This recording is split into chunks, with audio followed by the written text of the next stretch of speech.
تو اسی لیے جنت کے لیے مختلف جو الفاظ آتے ہیں، حاویہ ہے، کہیں لظا ہے، کہیں مختلف الفاظ ہے، کہیں حامیہ ہے، کہیں تلظہ ہے، جو آگے چل کر آئے گا. تو یہ بھی معلوم ہوتا ہے کہ اس دوزخ کے مختلف طبقات ہیں. وہ آگ بھی ہے کہ جو کلیجے کو کھینچتی ہے، وہ آگ بھی ہے جو دل کے اوپر روشن ہوتی ہے، تطلع علی الافئدہ، وہ سیدھی دل کو پکڑتی ہے، جا کر دل کے اوپر پڑتی ہے. یہ مختلف آگے ہیں، مختلف عذاب ہیں. تو یہاں جو فرمایا گیا ہے نار الکبریٰ، اس لیے کہ جس نے محمد کی تذکیر و تبلیغ صلی اللہ علیہ وسلم، اس سے بھی اپنے آپ کو محروم رکھا، معلوم ہوا وہ اشقا ہے، سب سے بڑھ کر شقی، اس سے اوپر شقاوت کا کوئی درجہ نہیں، اور وہ مستحق ہے النار الکبریٰ کا. الذی یصلی النار الکبریٰ، وہ کہ جو داخل ہوگا بہت سب سے بڑی آگ. ثم لا یموت فیہا ولا یحیا، پھر نہ وہ اس میں موت اس کو آئے گی کہ اس کا ordeal ختم ہو جائے، اور نہ وہ زندہ رہے گا، نہ مردوں میں نہ زندوں میں. لا تبقی ولا تذر لواحۃ للبشر علیہا 19 جو سورہ مدثر میں آئے. قد افلح من تزکا، اب یہ دو الفاظ جو ہیں، چونکہ افلح بھی آئے گا آگے، پھر سورۃ الشمس میں آئے گا قد افلح من زکاہا وقد خاب من دساہا. یہ مضمون زیادہ وضاحت سے تو میں عرض کروں گا، لیکن لفظی معنی یہاں سمجھ لیجیے. افلح کے معنی ہے کھود کر نکال لینا. فلاح آتا ہے کسی شے کو کھودنا، اسی لیے فلاح کہتے ہیں کسان کو، وہ اپنے ہل کی نوک سے زمین کو کھودتا ہے. یہ ہے فلاح. فلاحین کی تحریک ہے جو ہمارے ہاں کسان موومنٹ کہلاتی ہے، وہ مصر میں اس کا نام ہے فلاحین. تحریک جو ہے فلاحین کی. فلاح کے معنی پھاڑ، افلاح پھاڑ کر نکال لینا. قد افلح من تزکا، اپنے وجود کے اندر جو اللہ نے خیر مضمر رکھا ہے وہ نکال لیا اس نے، جس نے تزکیہ حاصل کی. اب اس بات کو یوں سمجھیے، پوٹینشیلٹیز ہیں. لقد خلقنا الانسان فی احسن تقویم، ہم نے انسان کو بہترین ساخت پر پیدا کیا، بلند ترین مقام عطا کیا. اس میں بڑے بڑے خیر ودیت کیے ہیں، بڑے بڑے خیر ہمارے اندر چھپے ہوئے ہیں. یہ معدن ہے جس میں ہیرے ہیں، جواہرات. لیکن یہ کہ جیسے کہ آپ کو معدن کو کھودنا پڑتا ہے ہیرے نکالنے کے لیے. سونے کی کان ہے لیکن کھدائی کریں گے تو سونا نکلے گا، آج خود سونا باہر نہیں آ جائے گا. اپنے اس مادی وجود کو پھاڑو گے اور اپنے اس مادی اور حیوانی وجود کو پھاڑ کر برآمد کرو گے، وہ خیر، وہ بھلائی، وہ روح ربانی جو اس میں پھونکی گئی تھی. فَإِذَا سَوَّيْتُهُ وَنَفَخْتُ فِيهِ مِن رُوحِي فَقَعُوا لَهُ سَاجِدِينَ. یہ جو افلاح ہے، باب افعال، فلاح یفلح، کاٹنا. ان الحدید بالحدید یفلح، لوہا لوہے ہی سے کاٹا جاتا ہے، یہ فلاح. اور افلح یفلح، پھاڑ کر کوئی شے نکال. قد افلح، اپنی اس اصل حقیقت کو برآمد کرے گا اور پالے گا، پوسے گا، پروان چڑھائے گا. کون؟ من تزکا، جس نے پاکیزگی اختیار کی.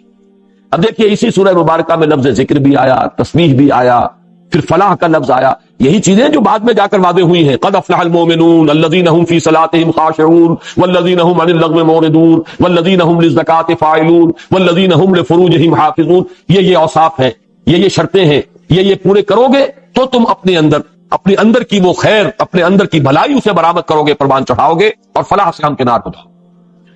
قد افلح من تزکا، یہاں باب تفاعل ہے. زکا یزکی، کسی دوسری شے کو پاک کرنا. تزکا خود پاک ہو جانا. لیکن اس لفظ کی بھی اصل حقیقت کو سمجھیے.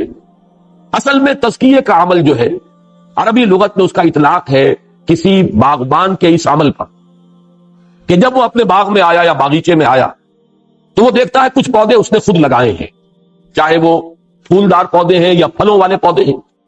آم کا پودا لگایا ہے، امرود کا پودا لگایا ہے، یا گلاب کا پودا لگایا ہے. یہ تو وہ چاہتا ہے کہ پروان چڑھے، پھلے پھولے. لیکن کچھ گھاس، جھاڑ جھکاڑ ادھر ادھر اگاتا ہے خود رو. یہ جو خود رو ہے، گھاس اور جھاڑ جھکاڑ، یہ ان پودوں کے پروان چڑھنے کے راستے میں رکاوٹ ہے. سورج کی تمادت، ہوا میں جو آکسیجن ہے وہ یہ بھی جذب کر رہے ہیں، جو اگر یہ نہ ہوتے تو پوری کی پوری جو ہے اس پودے کے حصے میں آتی. اسی طریقے سے زمین میں جو رویدگی ہے وہ یہ بھی کھینچ رہے ہیں. اگر یہ نہ ہوتے تو وہ پودے کی جو جڑ ہے، جو پودا آپ کا مطلوب ہے، مقصود ہے، وہی اس سے ساری توانائی حاصل کرتا. لہذا کھرپی ہاتھ میں لے گا اور آس پاس کی اس گھاس کو، جھاڑ جھکاڑ کو وہ کھود کر نکال دیتا. یہ عمل تزکیہ ہے. تزکیہ اور تزکا کیا ہے اصل میں؟ باب تفاعل. اللہ تعالیٰ نے ہمارے اندر ایک اوصاف تو وہ رکھے ہیں جو وہ چاہتا ہے پروان چڑھیں، پھلیں پھولیں. ہماری وہ فیکلٹیز، ہماری قلب کی لطیفہ قلب ہے، لطیفہ روح ہے، اللہ چاہتا ہے پروان چڑھے. اور ایک وہ چیزیں ہیں کہ جو جھاڑ جھکاڑ، بری عادات، غلط چیزوں کی طرف متوجہ ہو جانا، پستی کی طرف نگاہ جما لینا، تعیش میں مبتلا ہو جانا، نفس پرستی میں، شہوت پرستی میں آدمی کا گم ہو جانا، یہ ہے وہ جھاڑ جکاٹ کہ جو اس کی اصل ترقی کے راستے میں رکاوٹ ہے۔ اب اس کو پاک کریں گے، اس کو کھرپا لے کر کھودیں گے، ان کو نکالیں گے، تو وہ اصل جو اوصاف ہے وہ پروان چڑھیں گے جو مطلوب ہے۔ یہ ہے لفظ تزکا کا اصل مفہوم۔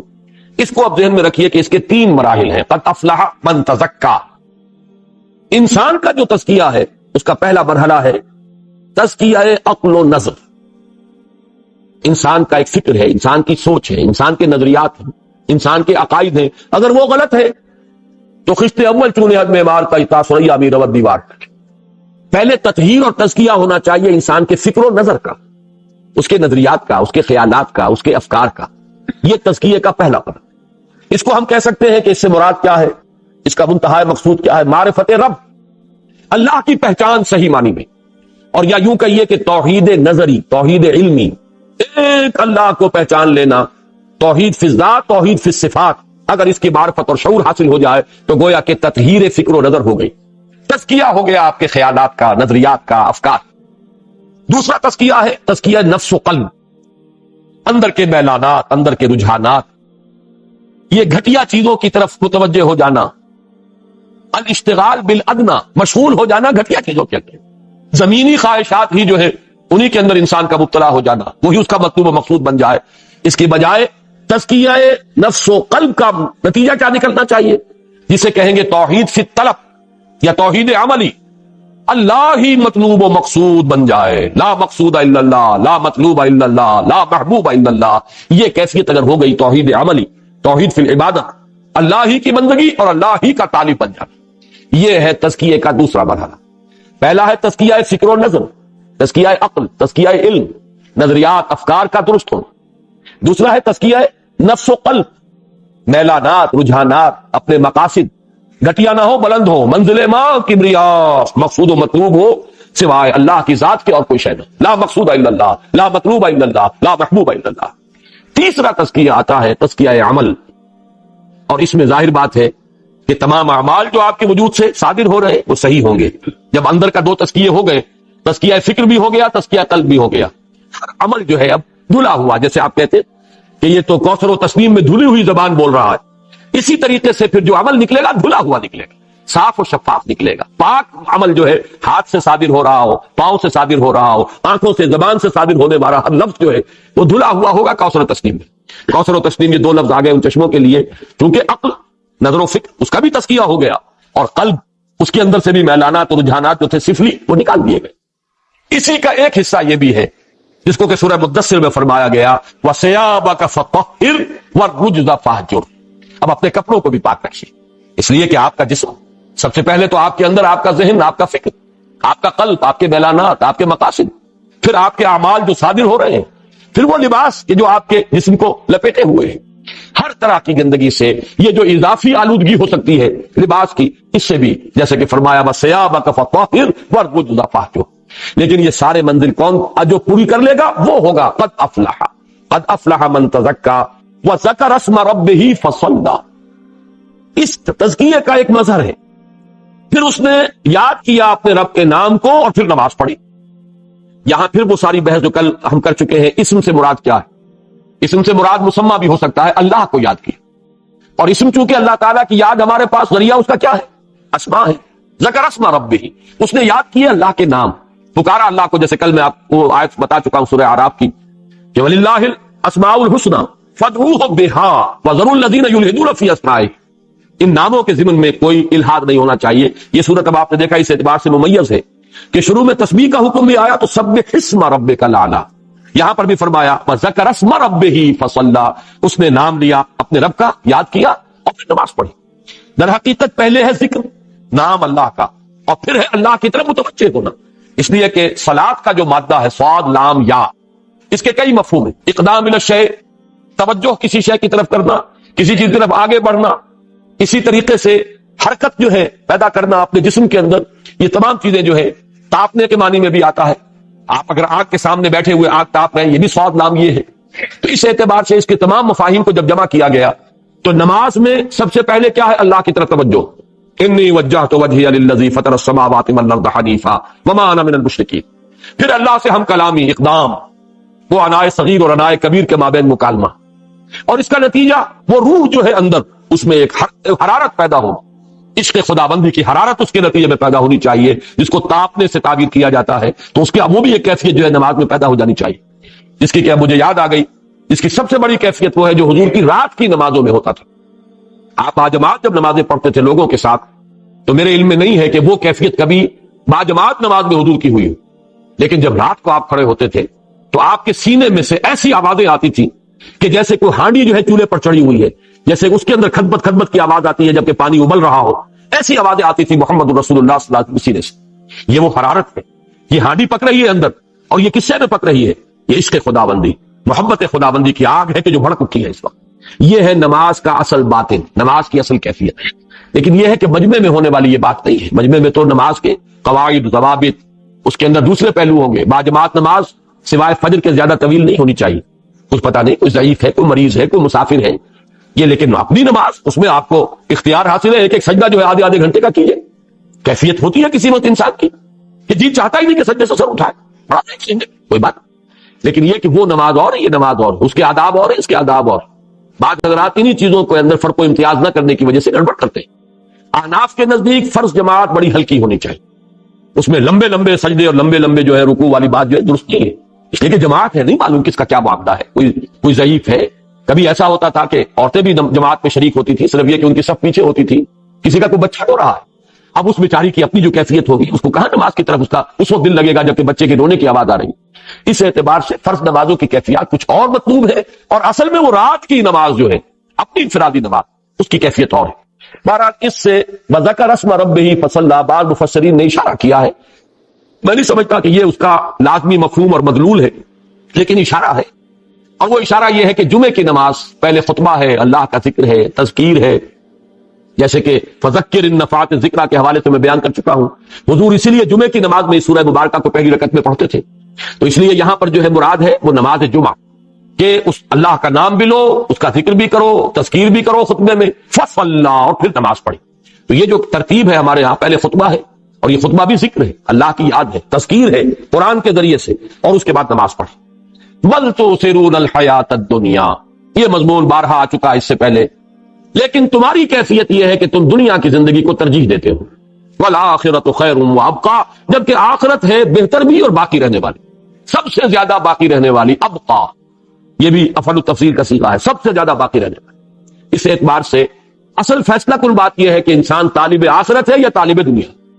سورہ قیامہ میں ہم پڑھ چکے ہیں، کلا بل تحبون العاجلہ وتذرون الآخرہ، تمہارا اصل مرض یہ ہے، ہر شخص اپنے گریبان میں جھانکے، باقی بہانے ہیں، باقی کہانیاں ہیں، یہ نہیں تو بابا پھر سب کہانیاں ہیں۔ اصل مرض جو ہے وہ کیا ہے؟ دنیا کی محبت دل کے اندر پلی ہوئی ہے، وہ نہیں چھوڑتا۔ آدمی فیصلہ نہیں کر پایا ہے کہ میرا اصل مطلوب آخرت ہے، دنیا نہیں، بس یہ کہ یہ بھی چاہتا ہوں وہ بھی چاہتا ہوں، اس کا بھی نقصان گوارا نہیں، اس کا بھی فائدہ مطلوب ہے، اسی حیث بحث میں، اسی رد و قضا میں زندگی گزر جاتی، یکسو ہو کر فیصلہ نہیں کر پاتا۔ کلا بل تحبون العاجلہ وتذرون الآخرہ، یہ سورہ قیامہ، اور جوڑا اس کا کون سا ہے؟ سورۃ الدہر، ان ہؤلاء یحبون العاجلۃ ویذرون وراءہم یوما ثقیلا۔ اے نبی، یہ لوگ جو اعراض کر رہے ہیں یا اعتراض کر رہے ہیں، آپ پر جملے کس رہے ہیں، خام خواہ کے بے سر و پا جو ہے آپ پر اعتراضات کر رہے ہیں، اصل سبب یہ نہیں ہے کہ یہ بات ان کی سمجھ میں نہیں آ رہی، ان کو کہیں مغالطہ لگ رہا ہے یا مشکل بات معلوم ہو رہی ہے سمجھنے کے اعتبار سے، اصل یہ ان ہؤلاء یحبون العاجلہ، یہ اس عاجلہ دنیا کی محبت میں مبتلا ہو چکے ہیں، گرفتار ہیں، وَيَذَرُونَ وَرَاهُمْ يَوْمًا ثَقِيلًا، اور وہ بھاری دن جو آنے والا ہے پیچھے، اس کو یہ چھوڑے بیٹھے ہیں، اس کو تج دیا ہے انہوں نے، اس سے اپنا ذہن جو ہے اس سے اعراض کر دیا ہے۔ بل تؤثرون الحیات الدنیا والآخرۃ خیر وابقیٰ ان ھذا لفی الصحف الاولیٰ۔ اب ھذا سے مراد اس پوری صورت کے مضامین بھی ہو سکتے ہیں، اور ھذا سے صرف یہ بات بھی مراد ہو سکتی ہے، قد افلح من تزکیٰ وذکر اسم ربہ فصلی، یہ مراد ہو سکتی ہے۔ بہرحال ھذا یہی تعلیم جو اس قرآن میں آ رہی ہے، جو ہے محمد صلی اللہ علیہ وسلم آج آپ کو عطا کی گئی، ان ھذا لفی الصحف الاولیٰ، اگلے صحیفوں میں، پہلے صحیفوں میں یہی تعلیم تھی۔ دین کی بنیادی تعلیم ایک ہے، ایک لفظ توحید ہے جو آدم سے لے کر ایندم تک اور تا قیام قیامت دین کا لب لباب اور خلاصہ وہی توحید ہے۔ توحید نظری، توحید علمی، توحید معرفت، توحید عملی، توحید فی العبادت، توحید فی الذات، توحید فی الصفات، یہ مختلف شکلیں ہیں اس کی۔ ایک ہی دین ہے، ایک ہی حقیقت ہے۔ ان ھذا لفی الصحف الاولی صحف ابراہیم و موسیٰ، صحیفہ ابراہیم کے بھی اور موسیٰ کے بھی۔ اس کا ذکر سورۃ النجم میں بھی آ چکا ہے۔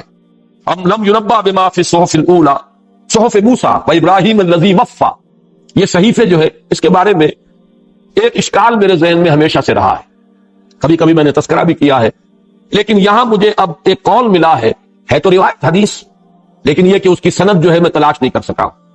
امام رازی رحمت اللہ علیہ اس حدیث کو لائے، اور حدیث یہ ہے کہ حضرت ابو ذر رضی اللہ تعالی عنہ نے حضور سے سوال کیا، اللہ نے کل کتنی کتابیں اتاری؟ حضور نے جواب دیا 104۔ ہمارے ہاں جو مشہور بات ہے اور تقریباً متفق علیہ بات ہے، اہل سنت کے مجمع علیہ عقائد میں سے 4 کتابیں، تورات، زبور، انجیل، قرآن۔ لیکن اس حدیث میں امام راضی ہے، ان کا معاملہ اکثر یہ ہے کہ وہ حدیث کوٹ کرتے ہیں لیکن اس کی سند بیان نہیں کرتے، حوالہ نہیں دیتے۔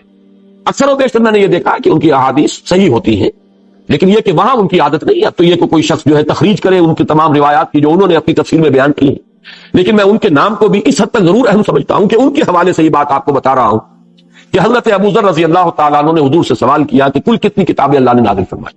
آپ نے فرمایا 104۔ ان کی وضاحت کی کہ 10 صحیفے، لیکن یہاں پہ اب الفاظ آئیں گے صحیفے، 10 صحیفے حضرت آدم علیہ السلام کو عطا کیے، حضرت شیس کو 50 صحیفے عطا کیے، حضرت ادریس کو 30 صحیفے عطا کیے، اور حضرت ابراہیم کو 10 صحیفے۔ یہ 100 صحیفے ہیں، اور 4 پھر کتابیں ہیں، تورات، زبور، انجیل اور قرآن۔ یہ روایت ہے کہ جو حضرت ابو ذر رضی اللہ تعالیٰ عنہ کے حوالے سے امام رازی رحمت اللہ علیہ اپنی تفسیر کبیر میں لائے۔ اچھا، اس کا ایک ثبوت تو قرآن سے ملتا ہے، 2 جگہ پر صحف ابراہیم کا تذکرہ موجود ہے، اور صحف موسیٰ۔ اب اس میں جو میں نے غور کیا ہے تو ایک بات اور سامنے آئی ہے، اس سے بھی میں اب نوٹ کرا رہا ہوں، اگرچہ یہ چیزیں ایسی ہیں جن میں مزید تحقیق و تفتیش کی ضرورت ہوگی، غور و فکر کیا جائے۔ دیکھیے، تورات کے لفظ کا اطلاق اصل میں ہوتا ہے وہ جو الواح پر لکھی ہوئی شے دی گئی ہے حضرت موسیٰ علیہ السلام، فی نسختہا، وہ تو الواح تھی، لکھی ہوئی شے، کتاب وہ تھی۔ معلوم یہ ہوتا ہے کہ یہ جو 5 بکس ہیں جو کہ اس وقت کی جو ہماری بائبل ہے، اور بائبل میں اولڈ ٹیسٹمنٹ اور نیو ٹیسٹمنٹ، اولڈ ٹیسٹمنٹ میں پہلی 5 کتابیں ہیں جو حضرت موسیٰ کی طرف وہ منسوب ہیں، the book of Genesis, the book of Exodus, the Kings اور ڈیوٹرونومی، اور بھی ایک 5 کتابیں ہیں یہ بنتی، کتاب استثناء، کتاب گنتی، کتاب ملوک اور کتاب خروج اور کتاب پیدائش، 5 کتاب۔ معلوم ایسا ہوتا ہے کہ ان کے لیے لفظ صحیفہ ہے صحف ابراہیم و موسیٰ، اور جو کتاب دی گئی ہے تورات، وہ تھی وہ الواح، تورات، زبور، انجیل، قرآن۔ اس کے علاوہ 100 صحیفے ہیں، لیکن حضرت موسیٰ علیہ السلام کی شخصیت اس اعتبار سے گویا کہ جامع بن جاتی ہے ان دونوں کے مابین، اس لیے کہ یہ صحیفے سب کے سب حضرت موسیٰ علیہ السلام سے پہلے کے بیان کیے جا رہے ہیں، حضرت آدم، حضرت شیس، حضرت ادریس، حضرت ابراہیم، یہ صحف ہے۔ حضرت موسیٰ علیہ السلام کے لیے صحیفے کا لفظ بھی ہے اور کتاب کا لفظ بھی ہے۔ تو کتابیں 4، تورات، زبور، انجیل، قرآن، اور صحیفے یہ، اگر یہ روایت صحیح ہے واللہ اعلم، میں صرف یہاں امام رازی کا حوالہ دے رہا ہوں۔ اصل بات جو تھی وہ یہ کہ جو میں نے پہلے بھی کئی مرتبہ عرض کی ہے، جو اشکال ہمیشہ رہا وہ یہ کہ حضرت موسیٰ علیہ السلام کے صحیفے چاہے تحریف شدہ ہیں، موجود تو ہیں، آخر کیا یہ حادثہ گزرا ہے، کیا قیامت گزری ہے کہ حضرت ابراہیم کے صحیفوں کا 2 جگہ قرآن میں ذکر، سورۃ النجم میں ذکر ہے، اب ہم سورۃ الاعلیٰ میں پڑھ رہے ہیں، آخری آیت ہے۔ کیا وجہ ہے کہ اس کا کوئی وجود ہی دنیا میں نہیں؟ اس کی جو توجیہ میری سمجھ میں آئی، لیکن زیادہ تر وجدانی ہے، میں اس کو کوئی دلیل یا برہان کے حوالے سے بیان نہیں کر رہا۔ میں یہ سمجھتا ہوں کہ وہ نظریہ کہ جو آریہ ہندوستان میں آئے وہ کل کے کل نہیں تو ان میں سے ایک حصہ ضرور ایسے لوگوں پر مشتمل ہے کہ جو نسل ابراہیمی سے متعلق ہے، اور ان کے ہاں جو اپنشد ہیں، میں نے جب پہلی مرتبہ اپنشد پڑھے تھے، انگریزی ترجمہ میں نے مجھے ملا تھا، پڑھا تو میں حیران رہا۔ واقعہ یہ ہے کہ توحید کا جہاں تک تعلق، جیسے کہ میں آپ سے عرض کیا کرتا ہوں کہ میں نے اناجیل 4 میں کہیں تثلیث نہیں دیکھی، توحید ہی توحید ہے۔ تثلیث تو آپ کو ملے گی تو وہ سینٹ پال کے خطوط، ایپیسٹلز وغیرہ کے اندر ہے، ورنہ یہ کہ اناجیل 4 آج بھی تثلیث کے ذکر سے خالی ہے، توحید ہی توحید ہے۔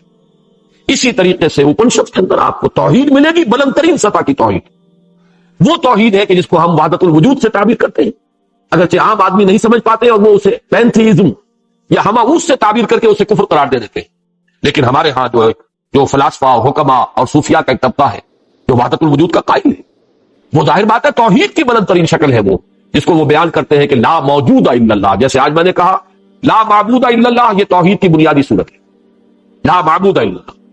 اس کے بعد درمیانی شکل کیا ہے؟ لا مقصود الا اللہ، لا محبوب الا اللہ، لا مطلوب الا اللہ، اور بلند ترین سطح ہے لا موجود الا اللہ۔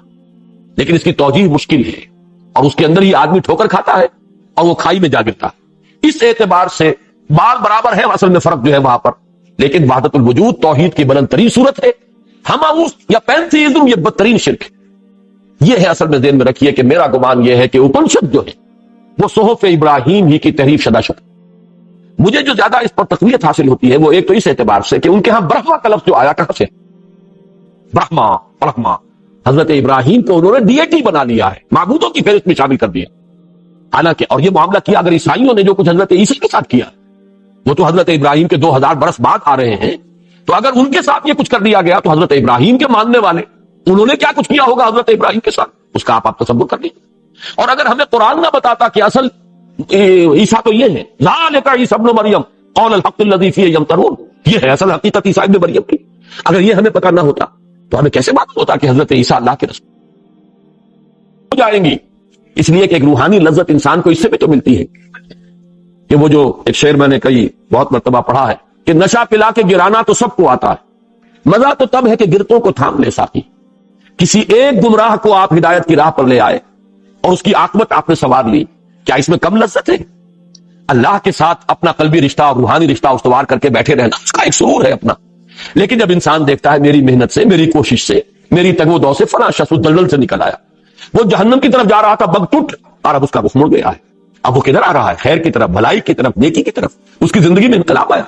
اس سے جو باطنی مسرت ہوتی ہے، اس سے جو روحانی خوشی ہوتی ہے، جیسے کہ حضور نے حضرت علی سے خطاب کر کے فرمایا کہ یا علی لا یہدی اللہ بک رجلا واحدا خیر لک من حمر النعم، اے علی اگر تمہارے ذریعے سے اللہ کسی ایک شخص کو بھی ہدایت دے دے وہ تمہارے لیے سرخ اونٹوں سے بڑی دولت ہوگی۔ یہ عرب کی بہت ہی محبوب متاع تھی، اونٹ اور سرخ رنگت کا اونٹ، اس سے کہیں زیادہ جو ہے یہ قیمتی شے ہے کہ تمہارے ذریعے سے ہدایت دینے والا تو اللہ ہے، لیکن تم ذریعہ بن جاؤ اس کی ہدایت کا تو یہ تمہارے لیے سرخ اونٹوں سے بڑی قیمتی شے ہے۔ یہ ہے اصل میں وَنُيَسِّرُكَ لِلْيُسْرَىٰ فَذَكِّرْ إِن نَفَعَتِ الذِّكْرَىٰ۔ اس آیت میں بھی اب ایک اشکال ہے، تو نصیحت کیجئے، تذکیر کیجئے، اگر نصیحت نفع پہنچائے۔ اب یہاں مشروط ہو گئی، معلوم یہ ہوا کہ نصیحت اس امید کے ساتھ مشروط ہے کہ وہ فائدہ پہنچائے گی، لیکن یہ کہ سوال پیدا ہوتا ہے، اشکال یہ ہے کہ پہلے سے کیسے معلوم ہوگا؟ لہذا اس کی جو توجیہ کی علماء نے اور میں اس سے متفق ہوں، مفسرین کا تقریباً اس پر اجماع ہے۔ ایک ہے تبلیغ عام، تذکیر عام، وہ تو سب کو کرتی ہے، برے سے برا آدمی بھی جو نظر آ رہا ہے آپ نہیں کہہ سکتے کہ اس کی حالت میں انقلاب نہیں آ جائے گا، کیا پتہ، آخر اللہ تعالیٰ نے لوگوں کی زندگیاں بدلی۔ ڈاکو تھے پیشے کے اعتبار سے حضرت ابو ذر، کہاں سے کہاں پہنچ گئے، ان کی اس وقت کی کیفیت کو دیکھ کر کوئی شخص اندازہ نہیں کر سکتا کہ وہ اس مقام تک پہنچ جائیں گے کہ خود حضور فرمائیں گے کہ من کان یسرہ ان ینظر الی زہد عیسی فلینظر الی صاحبی ابی ذر، جس شخص کو حضرت عیسیٰ کا زہد اپنی آنکھوں سے دیکھنا ہو وہ میرے اس دوست ابو ذر کو دیکھ لے۔ کہاں ڈاکے مارنے کا پیشہ، کہاں وہ ان کا زہد اور ان کا ورع جو حضرت عیسیٰ علیہ السلام کے وہ علیہ السلام کے ہم پلہ ہو گیا۔ خود حضرت عمر، میں نے 12 عرض کیا ہے کہ اگر ان کے بارے میں یہ بات کہوں توہین نہ سمجھیے، اس لیے کہ یہ ایمان سے پہلے کی کیفیت ہے۔ ہمارے ہاں کے جو لوگ ہوتے ہیں جنہیں عام طور پر آپ وہ بستہ الف بستہ بے کے لوگ کہہ دیتے ہیں، مزاجی اعتبار سے حضرت عمر انہی میں سے تھے۔ لڑنا بڑنا، ادھر کندھا مار دینا، اس سے لڑائی مول لینا، راستے کو چلتے ہوئے کسی کو چیلنج کرنا، چھیڑنا، یہ ان کا شغل، کشتیاں کرنا، مقابلے کرنا، یہ تھی ان کی۔ لیکن یہ کہ وہی شخص بدلا ہے، لہذا ہمیں کچھ پتا نہیں۔ ہو سکتا ہے کہ ایک شخص بہت ہی خوش آئند نظر آ رہا ہو اور آپ کو محسوس ہو کہ یہ تو یقیناً دعوت قبول کر لے گا، لیکن وہی محروم ہو جائے۔ اس کی سب سے بڑی مثال جو ہے وہ ولید بن مغیرہ، اتنا قریب آیا، اتنا قریب آیا، اتنا قریب آیا۔ سورہ نون میں اس کا تذکرہ ہے، سورہ مدثر میں اس کا تذکرہ ہے، کتنا اللہ کا غضب بڑھتا ہے۔ سأرهقه صعودا، اس لیے کہ انه فکر وقدر فقتل کیف قدر ثم قتل کیف قدر ثم نظر ثم بصر ثم عبس وبصر ثم ادبر واستكبر فقال ان هذا الا سحر يؤثر۔ قسمت کی خوبی دیکھیے، ٹوٹی کہاں کمند، 2-4 ہاتھ جب کے لبے باندھ رہ گیا، بالکل ایمان کی سرحد کے قریب آ کر واپس چلا گیا، محروم ہو گیا، محروم ازلی۔ اس لیے ابتدائی دعوت اور تبلیغ میں تو سب کو پیش نظر رکھنا، البتہ اس کے بعد اب کیفیت بدلے گی۔ جس کی طرف کوئی بھی آپ جس پہ محسوس کریں کہ میلان ہے، رجحان ہے، سننا چاہتا ہے، اب توجہ کا ارتکاز اس پر ہونا چاہیے۔ جس میں استغنا محسوس کرے، یہ نظر آئے کہ یہ ہٹ دھرم ہے، یہ تو اڑا ہوا ہے، ضدی ہے، متکبر ہے، اب اس پر اپنا وقت ضائع نہ کریں۔ یہ ہے در حقیقت جو مفہوم ہے یہاں فذکر ان نفعت الذکریٰ۔ یہ وہ بات ہے کہ جو اس سے پہلے جو ہم پڑھ رہے ہیں سورہ عبس میں، اس میں جو گرفت ہوئی تھی حضور پر، فَأَمَّا مَنِ اسْتَغْنَىٰ فَأَنْتَ لَهُ تَصَدَّىٰ وَمَا عَلَيْكَ أَلَّا يَزَّكَّىٰ وَأَمَّا مَنْ جَاءَكَ يَسْعَىٰ وَهُوَ يَخْشَىٰ فَأَنْتَ عَنْهُ تَلَهَّىٰ كَلَّا إِنَّهَا تَذْكِرَةٌ۔ اب یہ ہے در حقیقت اس ایک آیت کا مفہوم وہاں جا کر کھلا ہے۔ جیسا کہ میں عرض کر چکا ہوں، یہ سورت جو ہے سورۃ الاعلیٰ، یہ بالکل ابتدائی سورتوں میں سے ہے۔ اس میں ایک ایک آیت جو ہے بالکل جیسے کہ سورہ ہود کے شروع میں فرمایا کہ کتاب احکمت آیاتہ ثم فصلت من لدن حکیم خبیر، اس کی ایک ایک آیت جو ہے اتنی محکم ہے کہ اس کی پھر تفصیل آئی ہے قرآن میں۔ جیسے سنقرئک فلا تنسیٰ، اسی کی شرح ہے نا جو بار بار میں توجہ دلا چکا ہوں، لا تحرک بہ لسانک لتعجل بہ ان علینا جمعہ وقرآنہ فاذا قرأناہ فاتبع قرآنہ ثم ان علینا بیانہ، اس ایک آیت کی شرح ہو گئی۔ اسی طریقے سے فذکر ان نفعت الذکریٰ، تذکیر کیجئے، یقیناً آپ کو اپنے آپ کو اسی میں لگانا ہے، کھپانا ہے، آپ کا فرض منصب ہی ہے، لیکن یہ دیکھ لیا کیجئے کہ کس میں میلان ہے، کس میں رجحان ہے۔ ابتداءً تو سب کو دعوت دیجئے، تبلیغ کیجئے، لیکن پھر یہ ہے کہ آپ کا طرز عمل جو ہے وہ اس کے مطابق ہونا چاہیے کہ کس کے اندر وہ رجحان اور میلان ہے، کس کے اندر وہ خشیت الہی موجود ہے، کون واقعتاً چاہتا ہے کہ اس کا وہ تزکیہ حاصل کرے۔ جیسے کہ سورۃ النازعات میں آیا تھا کہ حضرت موسیٰ علیہ السلام کا قول نقل ہوا، هل لک الی ان تزکی واہدیک الی ربک فتخشی، کہ حضرت موسیٰ نے جا کر فرعون سے کہا ہے تمہارا کوئی ارادہ تزکیہ حاصل کرنے کا تو میں تمہیں راستہ دکھاؤں گا، رہنمائی کروں گا اور تیرے اندر خشیت پیدا ہو جائے گی۔ لیکن یہ کہ یہ میلان اور رجحان ہی نہ ہو تو پھر کسی بھی سبب سے خام خواہ اپنے آپ کو ایسے لوگوں کے پیچھے ہلکان کرنے کا فائدہ نہیں۔ اس میں جو چیزیں آ سکتی ہیں سامنے وہ یہ کہ ایک شخص اہم ہے، سیاسی اعتبار سے اس کی اہمیت ہے، مالی اعتبار سے اہمیت ہے، وہ سردار ہے، بڑے لوگوں میں سے ہے۔ اب یہ ظاہر بات ہے کہ جو بھی ایک عملی تقاضا ہے اس میں کچھ ان کی طرف التفات قدرے زائد ہو جانا یہ بھی بات معقول ہوگی، لیکن اس سے زیادہ اپنے آپ کو ان کے پیچھے ہلکان کرنا یہ در حقیقت نہ صرف یہ کہ نتیجے کے اعتبار سے بھی صحیح نہیں، ان کے اندر اور زوم پیدا ہو جائے گا اور تکبر پیدا ہوگا، اعراض اور بڑھتا چلا جائے گا، وہ اپنی اہمیت اور محسوس کرتے چلے جائیں گے۔ کوئی خاص ہی بات ہے ہماری، کوئی خاص سرخاب کے پر ہمیں لگے ہوئے ہیں جو محمد ہمارے پیچھے اپنے آپ کو ہلکان کیے ہوئے، تو اس کا کوئی فائدہ نہیں، کاؤنٹر پروڈکٹیو ہے بلکہ، لہذا اس سے رکیے۔ اور سورت پھر اس آیت کی شرح وہ سمجھیے کہ جو سورت عبس کے اندر ہم پڑھ چکے ہیں، اما من استغنا فانت لہ تصدیٰ، استغنا برت رہا ہے، بے پرواہی کر رہا ہے، سننے کو تیار ہی نہیں، وہ کسی بات پر غور کرنے کے لیے آمادہ ہی نہیں، تو آپ اس کے در پہ رہتے ہیں، ایسا نہ کیجئے۔ واما من جاءک یسعیٰ وہو یخشیٰ فانت عنہ تلہیٰ، اور جو آیا ہے چل کر خود اور اس کے دل میں خشیت ہے اللہ کی، ڈرتا ہے اللہ سے، اس کا دل جو ہے لرزتا ہے اللہ کے ذکر سے، تو اس کی طرف سے آپ استغنا برت رہے ہیں۔ کلا، نہیں ایسا نہ کیجئے۔ یہ گویا کہ شرح ہے اس آیت کی، فذکر ان نفعت الذکریٰ۔ اس تذکیر کا اصل مفہوم کیا ہے؟ چونکہ یہ اگلی صورت کے اندر یہ بات زیادہ واضح ہوگی تو اس کو میں ابھی ملتوی کر رہا ہوں، اس پر اگرچہ گفتگویں بارہا ہوئی ہیں، لیکن آج میں چاہتا ہوں کہ جیسے تسبیح کے بارے میں کل میں نے اثر نو وہ چند باتیں جو ہے نوٹ کرا دی، اسی طریقے سے تذکیر کے بارے میں بھی چند باتیں جو ہے وہ نوٹ کرا دوں گا، لیکن یہ سورۃ الغاشیہ کے ضرور۔ سیذکر من یخشیٰ، قریب تذکر حاصل کر لے گا وہ جس کے اندر کوئی خشیت ہے، کوئی نہ کوئی خوف۔ اب یہ خشیت اور تقوی ان دونوں الفاظ کو ذرا آپ پہچان لیجئے، اس لیے کہ آپ کو معلوم ہے کہ سورہ بقرہ کے بالکل آغاز میں فرمایا ھدی للمتقین، کوئی تقوی ہوگا تو قرآن کی ہدایت سے انسان استفادہ کرے گا۔ بظاہر تو اعتراض ہوتا ہے جو پہلے ہی متقی ہے اسے اب اور کس ہدایت کی ضرورت ہے؟ ستیارت پرکاش کے مصنف نے یہ بہت یعنی زور شور کے ساتھ جو اعتراض کیا تھا قرآن پر، اس میں سے کیے بھی تھا 14ویں باب، لیکن اصل مفہوم کیا ہے؟ تقوی کے بھی مختلف مراحل، جیسے ہدایت میں نے عرض کیا، ہدایت جبلی بھی ہے، ہدایت نوعی بھی ہے، پھر ہدایت وہ بھی ہے کہ اللہ تعالیٰ نے عقل عطا فرمائی، یہ ہدایت بھی ہے کہ اس نے اخلاقی حص ہمارے اندر ودیت کر دی، پھر ہدایت یہ ہے کہ اپنی کتابیں نازل کی، انبیاء اور رسول بھیجے۔ یہ آواز کو جائے ٹھیک نہیں ہے، ذرا ٹھیک کرو، بہت کرخص ہے۔ تو یہ ہدایت کے مراحل، اسی طرح تقوی، یہ مضمون اب آگے چل کر واسطہ وضاحت کے ساتھ آئے گا سورۃ اللیل میں۔ ایک تقوی ہوتا ہے، فاما من اعطى واتقى وصدق بالحسنى فسنيسره لليسرى، انسان میں اگر وہ اخلاقی حص برقرار ہے، اخلاقی اعتبار سے اس کا باطن مردہ نہیں ہوا، ایسا نہیں ہوا کہ وہ نیکی کو بدی سمجھ رہا ہو، بدی کو نیکی سمجھ رہا ہو، اگر یہ حص برقرار ہے کہ نیکی کو نیکی ہی سمجھتا ہے، بدی کو بدی سمجھتا ہے، تو ظاہر بات ہے کہ فطرت انسانی پھر بدی سے ابا کرتی ہے، اس سے بچنے کا کچھ نہ کچھ مادہ اس کے اندر موجود ہوتا ہے، چاہے کسی وقت یہ ہے کہ وقتی طور پر کچھ ایسے محرکات ہوئے، حالات ہو گئے، جذبات کی رو میں بہ کر آدمی ایک برا کام کر بیٹھا، یا کسی ماحول کے اثرات میں آ کر اسے کوئی غلط حرکت سرزد ہو گئی، لیکن اندر اگر اس کے خلش ہے، جس کو کہا گیا نفس لوامہ، لا اقسم بیوم القیامہ ولا اقسم بالنفس اللوامہ، اگر یہ ضمیر زندہ ہے، یہ ہے کہ جس کے پاس بنیادی جو ہے خشیت اور بنیادی تقوی کی وہ پونجی موجود ہے کہ اب اس سے آگے آدمی پڑھے گا، کچھ سرمایہ تو ہو، اس پہ آدمی محنت کرے گا تو سرمایہ بڑھ جائے گا، لیکن جہاں اخلاقی حس مر چکی،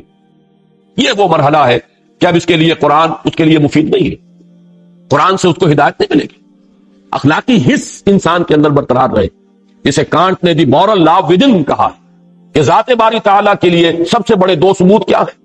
اسٹاری ہیونز ابو، جس کا ذکر آئے گا سورہ غاشیہ میں، اور دی مورل لا ودن، انسان کے اندر ایک اخلاقی قانون ہے، خیر اور شر کے مابین تمیز ہے، جس کی یہ حس بیدار ہے وہ ہے جس میں خشیت بھی ہے، بنیادی خشیت، وہ کم سے کم اس کا سٹارٹنگ کیپٹل موجود ہے، وہ تقویٰ بھی موجود ہے، اب یہ سورے گا، بڑھے گا، پھلے گا، پھولے گا، اس میں برگ و بار آئیں گے نیکیوں کے، بھلائیوں کے، لیکن جس کی یہ حس مردہ ہو چکی ہو، اے نبی آپ کتنی ہی کوشش کر لیں، جن کے دلوں کے اوپر پردے پڑ چکے ہو، مہر لگ چکی ہو، ظاہر بات ہے کہ وہ اس سے فائدہ نہیں اٹھائیں گے، سیذکر من یخشی، ان قریب نصیحت حاصل کر لے گا، تذکر حاصل کر لے گا وہ جس کے اندر کچھ خشیت ہے، کچھ خوف ہے، کچھ احساس ذمہ داری ہے، کچھ برائی سے بچنے کا جذبہ ہے، کچھ نیکی کا میلان ہے، وَيَتَجَنَّبُهَا الْأَشْقَى، اور اس سے پہلوت ہی کرے گا، یا تجنب جو ہے باب تفاعل ہے جم سے، جم کہتے پہلو،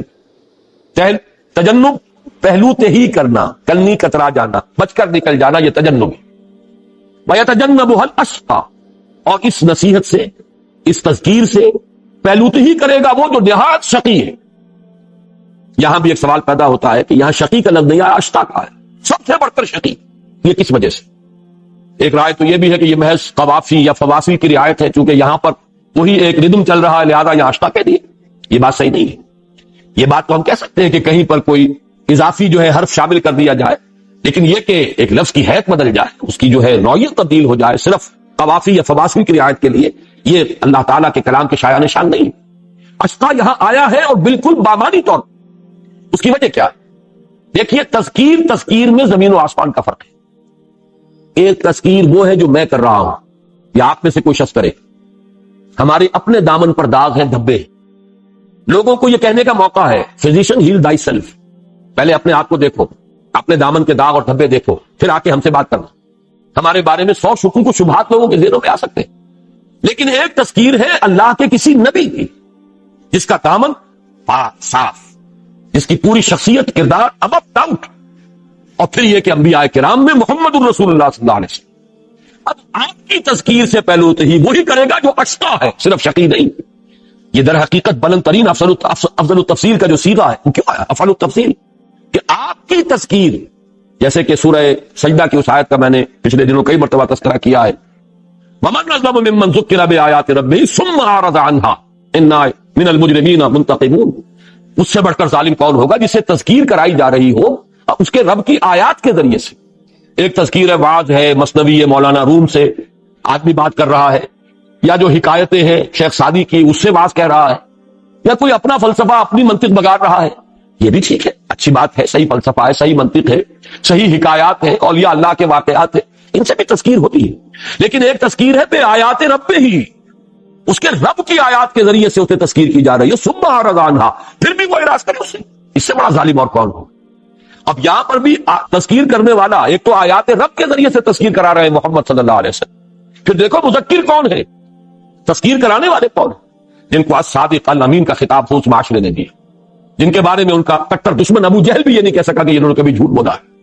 ایک موقع پر ذرا سا آپ نے جا کر کہا ہے، یہ سیرت النبی کا ایک بڑا عجیب واقعہ ہے، کہ ایک شخص کے کچھ روپے دینے تھے، کچھ رقم دینی تھی ابو جہل نے، اور نہیں دے رہا تھا، لے تو لال کر رہا تھا، وہ کچھ باہر کا تھا، تو لوگ بیٹھے ہوئے تھے جہاں پر یہ دار الندوہ تھا، بہت سے لوگ جو سرداران قریش تھے بیٹھے تھے، اس نے آ کے فریاد کی کہ دیکھیں ابو جہل جو ہے میرے ساتھ زیادتی کر رہا ہے، آپ میری رقم اس سے لے کر دیں۔ انہیں ایک مذاق سوجا، انہوں نے کہا بھائی ہمارے اندر تو جرت نہیں ہے، ہمت نہیں ہے، ہاں وہ شخص جو ہے وہاں پر اس کی ہے یہ حیثیت اور اہمیت، وہ جا کر اگر کہے گا ابو جہل سے تو ابو جہل انکار نہیں کر سکے گا، حضور کی طرف اشارہ کر دی۔ اب وہ منتظر تھے کہ تماشا دیکھیں کیا بیتتی ہے آج محمد پر، ابو جہل کیا کرتا ہے محمد کے ساتھ، ہم نے بھیج دیا ہے، وہ تو ایک تماشا دیکھنا چاہ رہے ہیں، وہ چلا گیا سیدھا۔ اب ظاہر بات ہے کہ ایک شخص ہے، حاجت مند ہے، محتاج ہے، اس کی ضرورت ہے، مظلوم ہے، اس نے فریاد کی ہے، آ کر مدد چاہیے، یہ شرافت نفس اور مروت کے خلاف ہے یہ کہ حضور انکار کر دے۔ آپ نے کہا ٹھیک ہے چلو میں چلوں۔ آپ گئے ہیں، دستک دی ہے، ابو جہل نکلا ہے، صرف یہ فرمایا اس کی رقم اس کو ادا کر دو، فوراً اندر گیا ہے اور آ کر پیسے ادا کر۔ لوگ حیران ہوئے کہ تمہیں کیا ہوا، یہ تم نے کیا کیا؟ تو یہ ایک کیفیت ہے۔ اس اعتبار سے وہ شخص بھی نبی اکرم صلی اللہ علیہ وسلم کی شخصیت کا استقائی۔ جب اسے کسی نے پوچھا تمہارا کیا خیال ہے کہ محمد جھوٹ بولتے ہیں، تو اس نے کہا نہیں صلی اللہ علیہ وسلم نے کبھی جھوٹ نہیں۔ تو وہ شخصیت تذکیر کرنے والی ہو۔ اب یہ مضمون جو ہے زیادہ واضح ہو کر آئے گا سورۃ البینہ میں، لم یکن الذین کفروا من اہل الکتاب والمشرکین منفکین حتی تأتیہم البینہ، بالکل بین شے، روز روشن کی طرح آیا۔ یہ بینہ کیا ہے؟ رسول من اللہ یتلو صحفا مطہرۃ فیہا کتب قیمہ، رسول اللہ کی طرف سے، اور جو پڑھ رہا ہو وہ صحیفے جو نہایت پاکیزہ ہیں، جن میں اللہ کی کتابیں، اللہ کے احکام ہیں۔ یہ دونوں چیزیں جہاں پوری ہو جائیں، تذکیر بذریعہ آیات رب، مذکر عام آدمی نہیں بلکہ خود محمد الرسول اللہ۔ اب جو شخص اعراض کر رہا ہے وہ اشقا سے کم نہیں ہے، وہ یقیناً بامانی لفظ آیا ہے، وَسَيُجَنَّبُهَا الْأَشْقَى، نہایت شقی، جو شقی ترین ہوگا وہ پیروی کرے گا، الَّذِي يَصْلَى النَّارَ الْكُبْرَى، جو داخل ہو کر رہے گا بڑی آگ میں۔ اب یہاں پر بھی یہ خود بخود بات واضح ہو گئی، نار الکبریٰ کیوں کہا؟ یہ بھی صرف کوئی یہ قوافی یا فواصل کی رعایت سے نہیں ہے، اگلی صورت میں بھی آ رہا ہے، عذاب الاکبر۔ کیوں؟ سب سے زیادہ سخت عذاب کے مستحق یہی لوگ ہیں۔ آج کا ایک عام مسلمان، فاسق و فاجر مسلمان، نہ اسے تبلیغ کی گئی، نہ تلقین کی گئی، نہ تعلیم دی گئی، وہ کٹی عمر ہوٹلوں میں مرے ہسپتال جا کر، نہ انہیں بچپن میں پڑھایا گیا، علماء کرام نے انہیں صرف نور اور بشر کے جھگڑے کے اندر لگایا، آمین بالجہر ہے یا نہیں ہے اسی کے اندر الجھایا۔ ظاہر بات ہے کہ ایسے شخص کے لیے کافی عذر ہوگا اللہ کے ہاں جا کر پیش کرنے کے لیے، اور اصل ذمہ داری آئے گی ان پر جن کے ذمہ تھا دین کی حقیقت کو ان کے سامنے بیان۔ اس سے بھی آگے جائیے، کوئی اسکیموں کہیں رہتا ہے دور دراز کہیں سائبیریا میں، اس نے شاید نام بھی نہ سنا محمد کا صلی اللہ علیہ وسلم۔ اب ظاہر بات ہے اس کی رسپانسبلٹی وہ نہیں ہو سکتی کہ جو ان کی ہے جن تک کہ حضور کا پیغام پہنچا ہے، اور پھر ان میں وہ لوگ کہ جن تک حضور نے بنفس نفیس خود پیغام پہنچایا اور حجت قائم کر دی۔